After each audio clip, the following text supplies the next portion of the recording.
नमस्कार, मैं हूं सौरभ शर्मा। आप सबका बहुत स्वागत है। और पटना से आज बड़ी खबर का दिन है। विपक्ष की मीटिंग खत्म हुए करीब 1.5 घंटा बीत चुका है, लेकिन अभी तक ऑपोजिशन के तमाम लीडर्स की प्रेस कॉन्फ्रेंस नहीं हो पाई है। उसी का इंतजार किया जा रहा है। दोपहर 12 बजे से 2 बजे यानी करीब 2 घंटे तक 15 पार्टियों के तमाम नेताओं की एक बंद कमरे के अंदर बैठक हुई और इसमें सारी टॉप लीडरशिप, आप कह सकते हैं विपक्ष की तमाम बड़ी पार्टियों की थी। राहुल गांधी, ममता बनर्जी, नीतीश कुमार, लालू यादव, शरद पवार, अरविंद केजरीवाल, स्टालिन, सभी लोग मौजूद थे।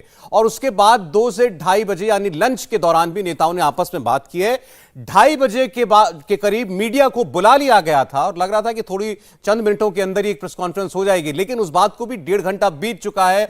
अभी तक ना कोई नेता बाहर आया है, ना मीडिया को ले जाया गया है अंदर।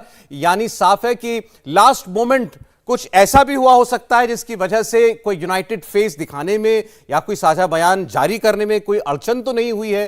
क्या ऐसी कोई परिस्थिति हुई, उसे सॉर्ट आउट करने की कोशिश चल रही है? तो ये सब कयास इस वक्त लगाए जा रहे हैं और ये कयास चलते रहेंगे जब तक विपक्ष की तरफ से एक प्रेस कॉन्फ्रेंस करके नहीं बताया जाता कि अंदर बात क्या हुई।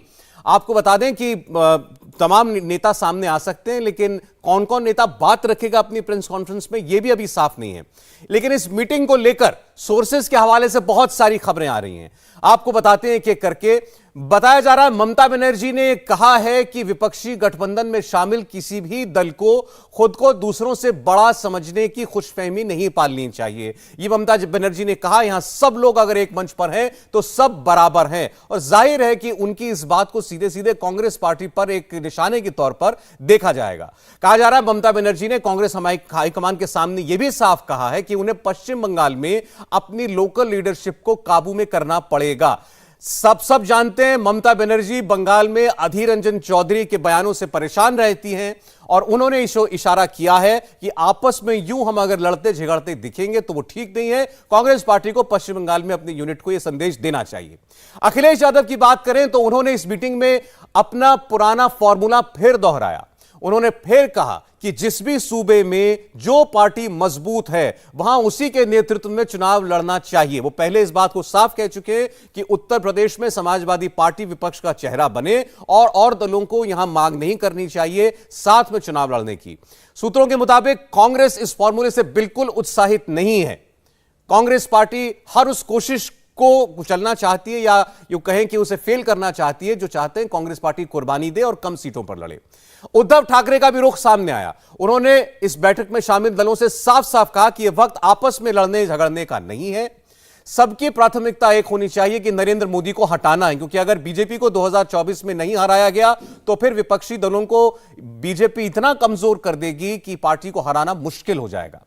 अरविंद केजरीवाल अपने दिल्ली के राग से आगे नहीं बढ़ पा रहे हैं। उनका एजेंडा अभी भी दिल्ली का अध्यादेश है। उन्होंने साफ कहा कि पहले विपक्षी दल केंद्र के अध्यादेश पर अपनी राय स्पष्ट करें जिसमें दिल्ली सरकार के अधिकारों की कटौती की गई थी, और उनको साफ साफ चाहते हैं कांग्रेस पार्टी ये बताए कि वो उनके साथ हैं या नहीं है इस मुद्दे पर। जम्मू कश्मीर की सियासी पार्टियां, उमर अब्दुल्ला और महबूबा मुफ्ती दोनों दल यहां पर मौजूद थे। वो ये कहते हैं कि कश्मीर के दलों का साथ मिलेगा अगर धारा 370 पर सभी दल हमारा साथ देते हैं तो।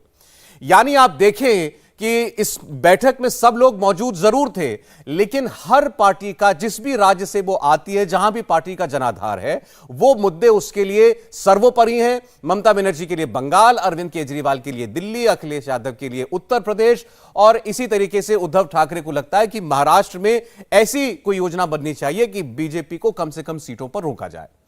पटना में विपक्षी नेताओं की मीटिंग हुई, लेकिन इस बीच इन पार्टियों के नेताओं के बयान और जगहों पर जहां पर भी हैं वहां से आना शुरू हो गए हैं।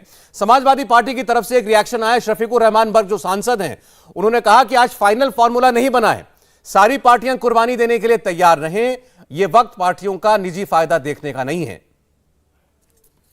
भाई ये काय के लिए इसमें आपस में वही 2024 की तैयारी के लिए तैयारी में, हाँ, ये मीटिंग बहरहाल ज़रूरी है। इसमें अभी कोई फार्मूला तय करेंगे, डिस्कशन होगा, सबकी राय की अपनी अपनी राय है, लेकिन जो यूनिटी के लिए जो चीज़ ज़रूरी होगी या उसके लिए जो कोई फार्मूला बनेगा ये उसमें तय होगा। इसका बिल्कुल फाइनल तो अभी बाद में होगा इसके। आइंदा कोई मीटिंग बुलाई जाएगी, लेकिन इस वक्त इस बात की कोशिश है कि हम मुत्तहिद हो जाएं, जितनी भी अपोजिशन है वो मुत्तहिद होके उस फार्मूले के तहत इलेक्शन लड़े। लेकिन इससे अभी कोई बात उसमें फाइनल, तो उसमें तो हमें यही उम्मीद है कि इंशाअल्लाह जितनी पार्टियां उसमें शामिल हुई हैं वो यकजहती उनमें पैदा होगी, और यकजहती से ही मतलब ये कि अपोजिशन का इत्तेहाद बनेगा। जब इत्तेहाद ही बीजेपी को बहरहाल बीजेपी का डाउनफॉल हो सकता है, और अगर मुत्तहिद नहीं होते तो इससे नुकसान होगा। इसलिए मेरी सारे अपोजिशन से गुजारिश है कि इसमें हर आदमी को कुर्बानी देने की ज़रूरत है। सारी पार्टियां कुर्बानी के लिए तैयार रहें। और इंतजार प्रेस कॉन्फ्रेंस का हो रहा है। देखिए लाइव तस्वीरें आप देख रहे हैं पटना से, मुख्यमंत्री आवास में जहां ये बैठक हुई वहां से लाइव तस्वीर आपके सामने है। मीडिया व्यवस्थित हो चुका है, सबके कैमरे लगे हुए हैं, इंतजार हो रहा है वहां एक एक करके नेताओं के पहुंचने का। बताया जा रहा है नेता सभी लोग किसी भी वक्त वहां पर आ सकते हैं। चूंकि नीतीश कुमार होस्ट हैं बतौर मुख्यमंत्री बिहार, तो वो हो सकता है कि इस प्रेस कॉन्फ्रेंस में भी सबसे पहले अपनी बात रखें। और कुर्सियों की संख्या आपको ये बता रही है कि जितने दल इस बैठक के अंदर शामिल थे सभी दलों के नेता यहां प्रेस कॉन्फ्रेंस में भी मौजूद रहेंगे। नीतीश चंद्र वहां से जुड़ रहे हैं हमारे साथ। नीतीश, मेरी आवाज मिल रही है तो जरा बताइएगा, आखिर तैयारियां पूरी हुई? जी हाँ बिल्कुल। और काफ़ी इंतज़ार के बाद आखिरकार हम उस जगह पहुंच गए हैं जहां पर प्रेस कॉन्फ्रेंस होना है। ये देखिए वो हॉल है जहां पर प्रेस कॉन्फ्रेंस होना है। जो सारी कुर्सियां हैं वो यहाँ पर लगी हुई हैं। जो तमाम नेता यहाँ पर बैठेंगे उनकी जगह के सामने उनका नाम भी लिखा हुआ है। कहाँ शरद पवार बैठेंगे, अरविंद केजरीवाल, उनके बगल में भगवंत मान, महबूबा मुफ्ती, उसके बाद उद्धव ठाकरे। सबसे जो बीच का हिस्सा है वहाँ नीतीश कुमार, दाहिनी तरफ लालू यादव और बाईं तरफ मल्लिकार्जुन खड़गे, और उनके ठीक बगल में राहुल गांधी, फिर हेमंत सोरेन, फिर अखिलेश यादव, फिर उमर अब्दुल्ला, उसके बाद तेजस्वी यादव, और फिर राजीव रंजन सिंह उर्फ ललन सिंह, फिर दीपांकर भट्टाचार्य। तो ये तमाम कुर्सियां जो हैं वो लग गई हैं, और कहाँ कौन बैठेगा इस प्रेस कॉन्फ्रेंस में वो भी तय हो चुका है। कहाँ कौन बैठेगा ये भी तय हो चुका है। यानी जितने भी लोग इस बैठक में शामिल होने आए थे उनकी एक ज्वाइंट प्रेस कॉन्फ्रेंस होगी, बिल्कुल साझा प्रेस कॉन्फ्रेंस। यानी एक कैमरे में वो सारे चेहरे नजर आएंगे इस प्रेस कॉन्फ्रेंस के दौरान भी जो यहाँ पर मीटिंग में शिरकत करने के लिए पहुँचे हैं। अब देखना ये है कि आखिर मीटिंग में जो बातें तय हुई हैं उसको लेकर आधिकारिक तौर पर क्या बातें कही जाती है।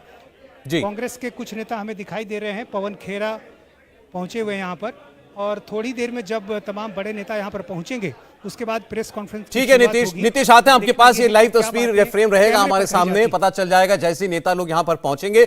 एक और बड़ी खबर इस वक्त जो मिल रही है वो ये कि पटना की आज की बैठक के बाद यह तय हो गया कि अगली बैठक कब होगी और कहां होगी। शिमला में अगली बैठक की जाएगी ये बताया जा रहा है।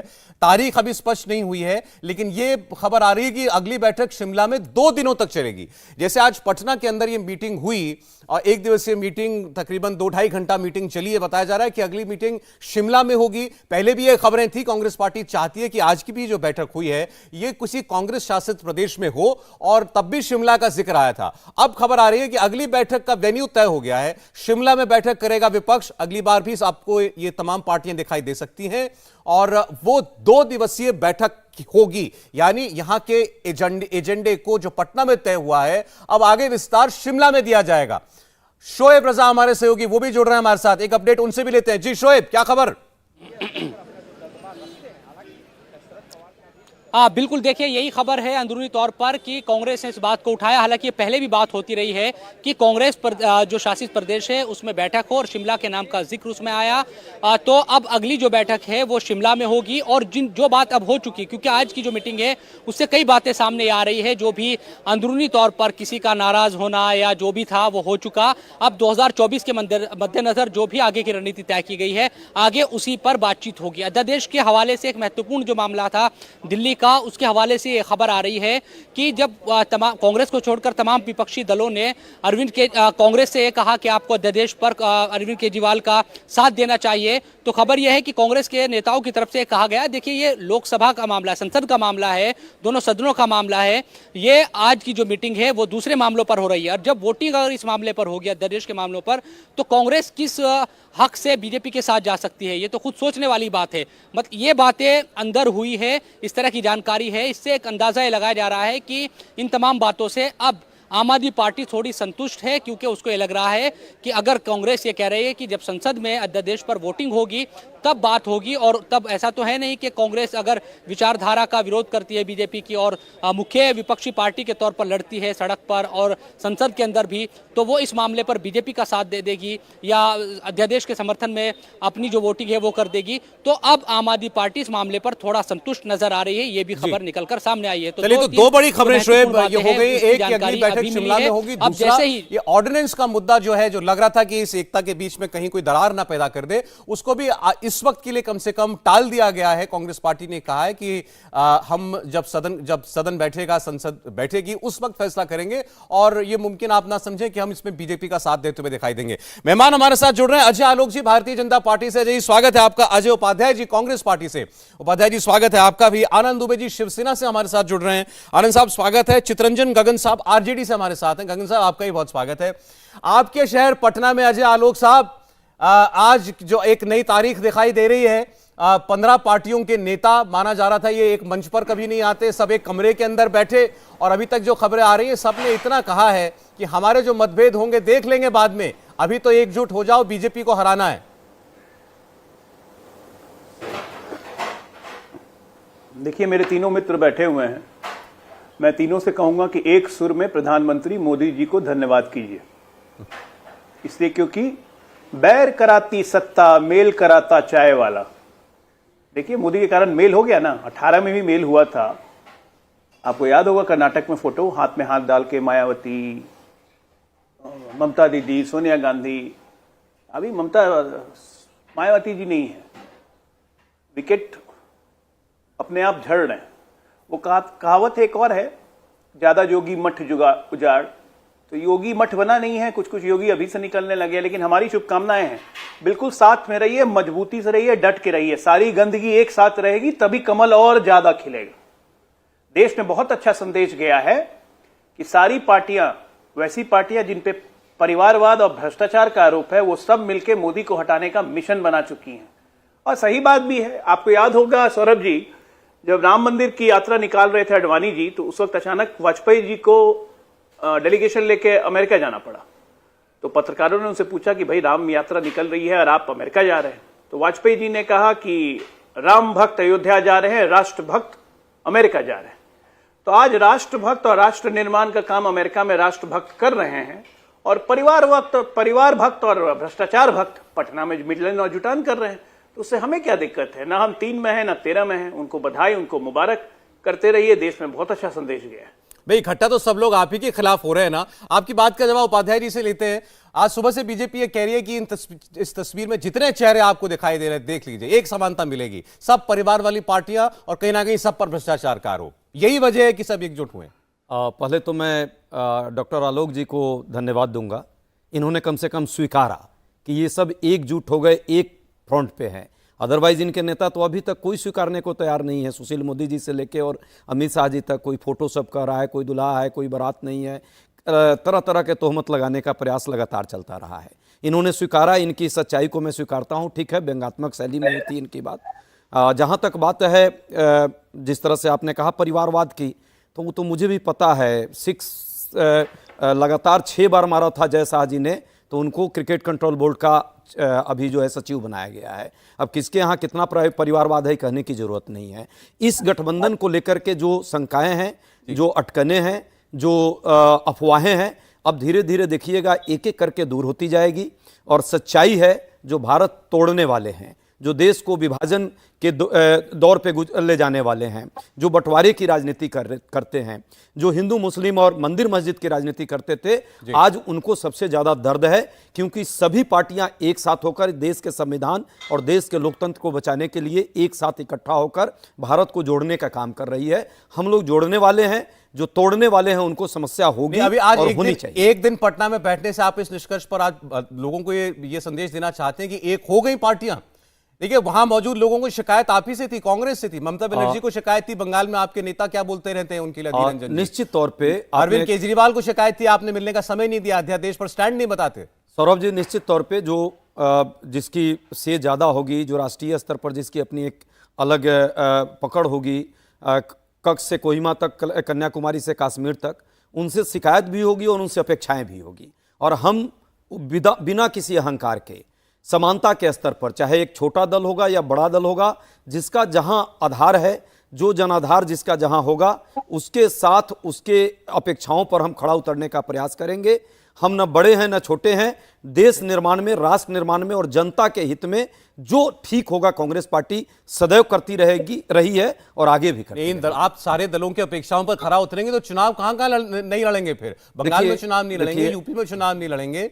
नहीं, तो ये चाहते हैं सब? नहीं, बंगाल में भी हम चुनाव लड़ेंगे, उत्तर प्रदेश में भी लड़ेंगे, देश के हर जगह पे जहां हमारी उपस्थिति है वहां लड़ेंगे। ये भी सच्चाई है।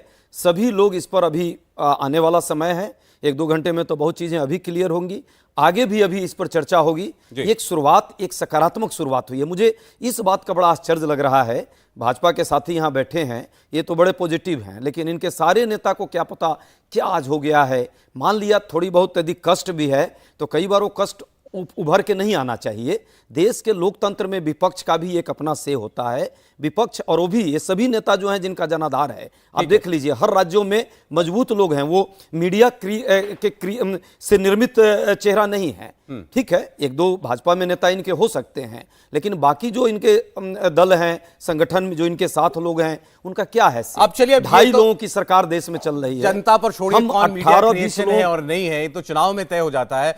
आनंद दुबे साहब, लेकिन देखिए, जो बात पहले कही जा रही थी वो कहीं ना कहीं ठीक मालूम पड़ती हुई दिखाई दे रही है कि हर पार्टी जो जिस राज्य से आती है उसको वहां की चिंता है। अखिलेश यादव कह रहे हैं कि भाई जो जहां जिस मजबूत है वहां चुनाव लड़े, उनको यूपी में चिंता है, मुझसे कोई सीट ना मांग ले। अरविंद केजरीवाल कह रहे हैं आप मुझे पहले दिल्ली का बताइए। उमर अब्दुल्ला ये कह रहे हैं कि 370 पर पहले हमारे साथ आइए, फिर आगे बात कीजिए। सौरभ जी नमस्कार। नमस्कार। देखिए, जिनका परिवार बड़ा होता है ना, जिनके परिवार में मुद्दे बड़े होते हैं, वहां बहस भी ज्यादा देर तक होती है, लेकिन ये सकारात्मक होती है। आज अलग अलग विचारधाराओं के दल एक मंच पर क्यों आ रहे हैं? देशभक्ति के लिए, राष्ट्र पहले है। आज जिस प्रकार पिछले 8-9 वर्षों से एक सरकार जो तानाशाही है, वो देश में हुकूमत कर रही, राज कर रही है, जनता से किए गए मुद्दों को करती नहीं है, रोजगार पर बात नहीं करती, महंगाई पर बात नहीं करती, नौजवान पर बात नहीं करती, किसान पर बात नहीं करती। उनके विरोध में एक अलग अलग विचारधारा के दल होते हुए भी सब एक मंच पे आ रहे हैं, क्योंकि सबको पता है कि ठीक है, हम आपस में थोड़े हमारे मतभेद जरूर है, क्योंकि सबकी पार्टी अलग ढंग से बनी है, सबके नेता अलग हैं, सबके मुद्दे अलग हैं, सबके क्षेत्र अलग हैं। लेकिन आज देश में यह जो मौजूदा सरकार है, इसे कैसे हटाया जाए, देश की जनता जो शोषित और पीड़ित हो रही है, उसको सम्मान कैसे दिलाया जाए, उसे लाभ कैसे पहुंचाया जाए, उस पर यह मीटिंग हो रही है। ठीक है, अभी बहुत समय है, अभी 1 साल के करीब का समय है, बहुत सारे समझौते हम कर लेंगे, बहुत जगह बड़ा भाई छोटा भाई बन जाएंगे, कहीं कहीं पर हम समान भाई भी बन जाएंगे, वो अलग बात है। लेकिन मुद्दा यह है कि हमें इस समय किसी भी कीमत पर भारतीय जनता पार्टी को 2024 में हराना है। देखिए, ऐसी बात जो है अंदर कही गई है उद्धव ठाकरे साहब की तरफ से, यही सूचना हमारी भी थी। जो बातें आप कह रहे हैं, एक बार फिर से जरा हम वो तस्वीर दिखा दें बस, क्योंकि हर कोई इंतजार कर रहा है कि इस प्रेस कॉन्फ्रेंस में कौन सामने आएगा, क्या कहेगा। तो वो लाइव तस्वीर है अभी हमारे पास। नेता आने वाले हैं प्रेस कॉन्फ्रेंस में। 15 नेता मौजूद थे अंदर, 15 पार्टियों के नेता, यहां 15 कुर्सियां लगी हुई हैं। प्रेस कॉन्फ्रेंस होगी तो नीतीश कुमार, उनके अलावा लालू यादव, शरद पवार, अरविंद केजरीवाल, अखिलेश यादव, तेजस्वी यादव, सब लोग यहां पर होंगे। मल्लिकार्जुन खड़गे और राहुल गांधी की वो भी इस प्रेस कॉन्फ्रेंस का हिस्सा होंगे। तो कभी भी वो क्षण आ सकता है कि नेता आपको इस फ्रेम में एंटर करते हुए दिखाई दें। अजय आलोक साहब, आपने कहा था राष्ट्रभक्त जो है मोदी जी, वो देश का मान बढ़ा रहे हैं अमेरिका में। अभी यहां बताया जा रहा है सारे देशभक्त तो पटना में जुटे हुए हैं क्योंकि आपकी सरकार को हराना है। नहीं, बिल्कुल बिल्कुल, बहुत बड़े देशभक्त हैं। और अभी हमारे कांग्रेस के भाई कह रहे थे कि देश को विभाजन करने वाले, देश को तोड़ने वालों को हराना है। जरा मुझे बताइए सौरभ जी, किसकी लालच के कारण, किसकी प्रधानमंत्री बनने के लालच के कारण भारत का विभाजन हुआ था और गांधी जी को भी किनारे कर दिया गया था? उनकी भी बात नहीं सुनी गई थी, लेकिन भारत का विभाजन कर दिया गया। किसको सत्ता की लालच थी? किसको प्रधानमंत्री बनना था? और हमें कहते हैं हम देश तोड़ रहे हैं। अरे आपकी लालच, आपकी सत्ता और आपके ईर्ष्या के कारण भारत हमेशा कमजोरी हुआ है। चीन से हमारी सीमा नहीं लगती थी, तिब्बत को रिकॉग्नाइज कर लिया, चीन से सीमा लगा दी। देश के लिए तो प्रॉब्लम क्रिएट करना कांग्रेस का काम है, और वही कांग्रेस कर रही है। और आज तो जेपी की आत्मा कराह रही होगी कि मेरे दोस्त, मेरे 2-3 शिष्य जिनको मैंने आगे बढ़ाया, आज वही शिष्य जो इमरजेंसी में जेल गए, कांग्रेस के खिलाफ आंदोलन किया, आज वही शिष्य कांग्रेस की गोद में बैठ गए। लालू जी की पार्टी के प्रवक्ता चित्तरंजन जी मौजूद हैं। मीसा भारती को लालू जी रोज मिलते होंगे तो उनको इमरजेंसी की याद नहीं आती है, क्योंकि उसी मीसा का कानून के तहत मीसा का नाम रखा था, और आज उसी के गोद में बैठे हुए हैं। देखिए क्या कॉन्ट्राडिक्शन है जी। नीतीश कुमार कहते थे कि कांग्रेसी कल्चर है, हम लोग कांग्रेस के विरोध में अपनी राजनीति शुरू किए हैं। नीतीश कुमार, कांग्रेस के बिना गठबंधन नहीं चल सकता। वाह वाह वाह वाह। बाला साहब कहते थे कि कांग्रेस के साथ जाने से अच्छा है कि मैं शिवसेना को खत्म कर दूंगा।